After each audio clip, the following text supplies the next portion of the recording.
6 years have been and gone since Tip to Win almost gave Roger Teal a marquee first success in the Classics, coming second to Saxon Warrior in the 2000 Guineas at a monster 50-1. Well, Roger Teal has a very different type of contender all these years on. Dancing Gemini, who also won the Flying Scotsman Stakes and looks every inch a top-class 3-year-old in the making.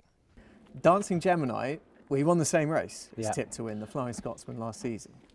Yeah, no, he did, and you know, they're very, very similar, quite similar horses because they both got a good cruising gear, but have a great turn of foot as well. So they are very, very similar. Different. He's a little bit more about him than Tip. Tip was quite a small sort of little horse, just the heart of a lion. This fella's just got. He's not over big, but he's got, you know, a bit more substance about him.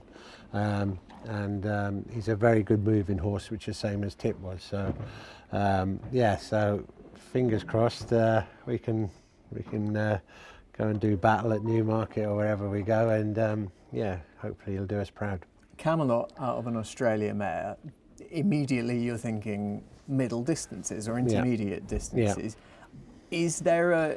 Is there a need to step him up and trip him sooner rather than later, given that pedigree, or is he going to tell you that? No, he'll tell us. He's in the Derby, obviously. He's in the English and the French Derby, and in both Guineas. So depending on which one we end up at, yeah, he will probably, you know, like all Derby horses, they, you know, you can use your Guineas as a prep race, and if he finishes in the first 4 or 5, then it's a good record for the Derby then. So yeah.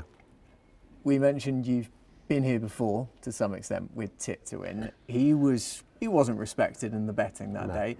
I don't really get the feeling you lose sleep over that, though. I'm sure you'd like the respect of a 9-10-1 shot against the big guns, but it's not something you're really going to be that worried about. No, I won't tell him what price he is. So yeah, no, I don't.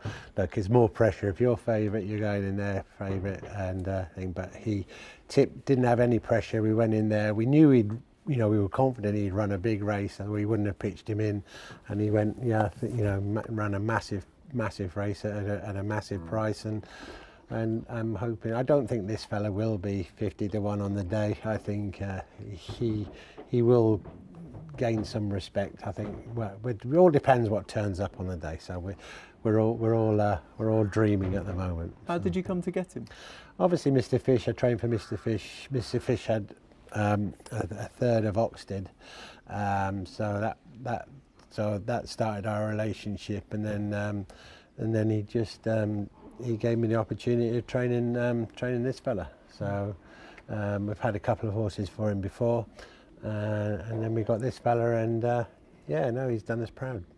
I mean, he was quite well touted before his debut. I mean, generally I expect, when I see yours in the race card, they're going to come on for their debut. He was sent off favourite. Yeah, well, there was some drums beating around Lambourne. I think there was a few gallop watches and a few pub talk about him, and yeah, no, there was lots of chat about him in the way he'd been working and whatever, and he just was a bit green on his first day.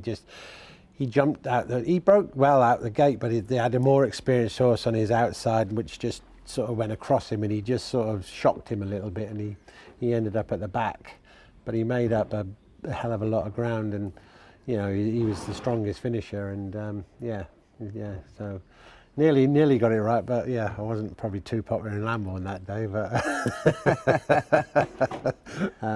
no, so I don't bet, so it wasn't my money. So then we sort of give him a chance, and then went to Newbury, and he won his maiden at Newbury, and in good style, and then obviously on to Donny for the Flying Scotsman, and yeah, you know, when you get a horse win a listed race by 4.5 lengths, that they've got something about them. Very sweet horse as well. Yeah, Camelots, they've got a great temperament, and yeah, they're very friendly, quite social horses. So yeah, he's a dude, really.